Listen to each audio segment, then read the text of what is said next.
So I just finished reading my first book of 2022, and man, do I love it. And I highly encourage you guys to read it. I want you to read it. Very powerful. So let's dig into it and talk about it a little bit. First of all, go back to the other video if you haven't seen it yet on what the #1 skill for getting rich is. And I'm just going to tell you, it's becoming an eternal student. You got to constantly be growing and learning. So this is kind of a follow-up to that video. I'm going to be going through a lot of books that I read, telling you the ones I think were valuable, and I'll also tell you if I think they were a waste of time or they didn't have that much substance to them. But this first one is not one of those. The first one that I just finished reading for the year, and I read multiple books at the same time, so I'm reading multiple at the same time.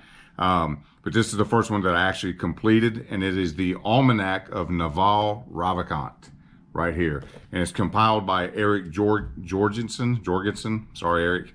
And forwarded by Tim Ferriss. Now, a couple things about this book. First of all, and I don't want to lose you on this, but I want to be honest and upfront. This is a collection of interviews that he did and tweets and some other quotes. Eric compiled them in a format so that it reads just like a regular book that was put together.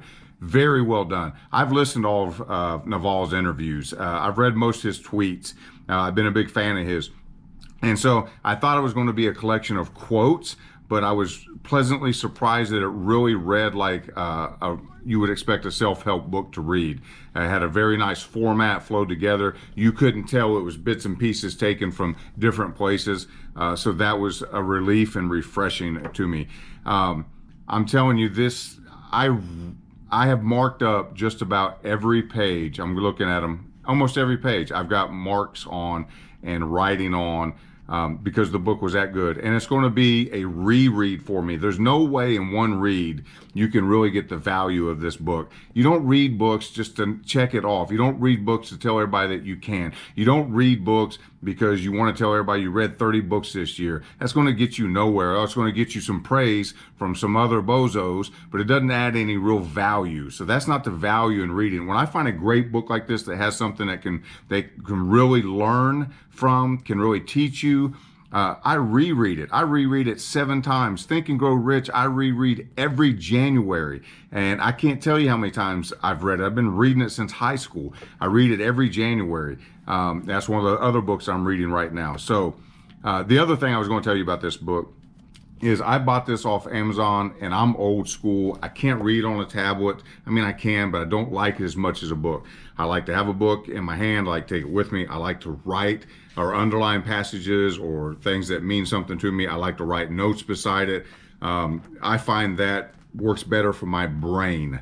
I know you can highlight it on Kindle and all those things, but this just works better for me, old school book. That being said, I spent the money to get this, even though it is absolutely free if you want to download like the PDF version or the Kindle version. I don't know what versions they have free. I didn't even go look because I know I like paper.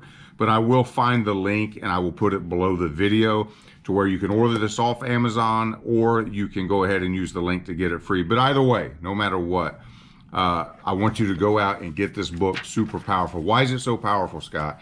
Well, here's the couple things I want to tell you. I mean, the guy covers some topics like wealth, judgment, happiness, philosophy, and a bunch of other things. It's really well done.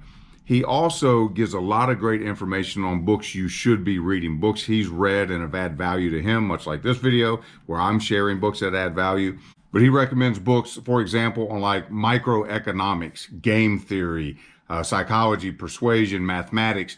Now, some of those I could get into, but when you start talking about microeconomics, mathematics, those aren't books I necessarily want to pick up. That's not the way that I think and learn. At least I don't think so. But he suggests some really good books that will keep it very foundational. You don't have to go deep. You don't have to nerd out about it. You don't have to understand a lot about economics, almost comic book level, if you will, some of the recommendations he does. Now, for me, I like religious texts, philosophical, creative, the game theory, all of those, persuasion, sales, all that. He suggests those as well. But you might be the flip side, right? He might recommend some religious or philosophical books that you don't want to get into because you're more mathematical. But he doesn't go on a religious tant, or he doesn't go way down a religious path or anything like that. He keeps it very scientific and service level, where I don't think any of the suggestions would be too deep for anybody. So if you don't like math, it doesn't go too deep, or economics. And if you don't like spirituality, philosophy, it doesn't go too deep. But it's very important ideas that you need to get a grasp around. You need to get a little bit of understanding of, to help you think a little bit better. That is what I want to get to. This is the final point on why I think this book is so important. Most books that I read tell you what you should think. It gives you information. We store that information, it becomes memories, and we act on the information that we have. We act on the memories. That is not thinking. That is regurgitating. That is acting on memory. That is not intelligence. This book doesn't teach you what to think. I think it lays a foundation on how to think. I think by reading this, he has armed me with some tools that have me asking some really good questions about myself and what I want and how I'm going to get there, and what skills do I really possess and how do I add to those skills, but also challenges me to go out and read some stuff on microeconomics and to read some stuff on game theory, and to expand my awareness and my exposure to other things, so that I can start approaching it from a different angle and thinking in a different way about it. So I hope that makes sense. It teaches you more how to think than what to think. And that, my friends, is a rarity in 2022. I consume a lot of books, a lot of books. I'm a book nerd. But one that will give you the tool on how to think versus what to think is really, you can't put much of a price on that. You know what I mean? I wouldn't call it priceless, but it's pretty valuable. So I highly recommend you go out and get that book. I'm going to put a link in the bottom for you to get it. If you've read the book, let me know what you think about it, if you agree or disagree with me. If you go out and get the book and read it, please come back and comment so others will know if it really has the value that I'm describing it has.